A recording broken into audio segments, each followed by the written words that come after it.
Perhaps, Thomas, you could share with us how GE sees itself as Africa's partner in terms of industrialization. Where are the opportunities on the continent? Well, GE is a fairly large and diverse operation, so maybe it would help also to tell people what we do. 6 of our 8 businesses are present in the region, primarily in infrastructure space. So, power and energy management. We put thermal power stations up, gas-fired power systems, all the way through reciprocating and wind energy around the region. Locomotive transportation is another big part of our business footprint.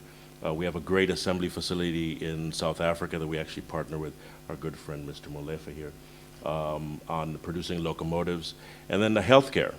We put in everything from X-rays and diagnostic imaging equipment to maternal and infant care equipment.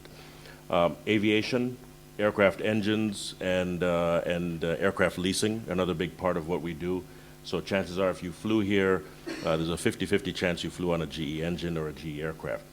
And then oil and gas for the region is a very big part of what we do. Angola, Nigeria, Ghana, and now expanding into Mozambique. So we cover a lot of different industrial sectors.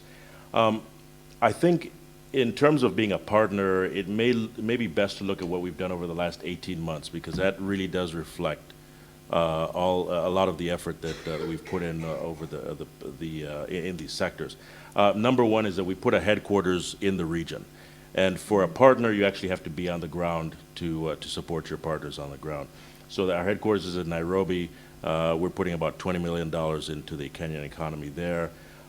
We have also hired about 400 new professionals in the last year on the technical and engineering side. 95% of those are local hires and locally trained or brought back from the diaspora. We've put in, we've invested in facilities in probably a half dozen cities now. Nairobi, Lagos, Luanda, Johannesburg, Dakar, and Kigali, to name a few. And that's just because you have to put some investment into facilities so your people have places to work. I think, the investment is not just on the facilities or the people side, but also on the social side. And we have a healthcare program that supports about 35 hospitals, another $60 or so million. So when you add these all together, it sounds like we're doing a lot. But I think from an industrial standpoint, where we get the bang for the buck is about $500 million worth of investment in joint ventures and strategic partnerships. In South Africa, we have a very strong joint venture down there with that assembles locomotives, and that has suppliers that are tied to the industry. It has local employees, obviously, that are trained. And then if you look at what we're doing in Angola in the oil and gas sector, that's almost $250 million investment to partner up on the extraction of oil and processing in Angola. Nigeria, we're looking at a facility to actually do the same thing, but for multiple businesses.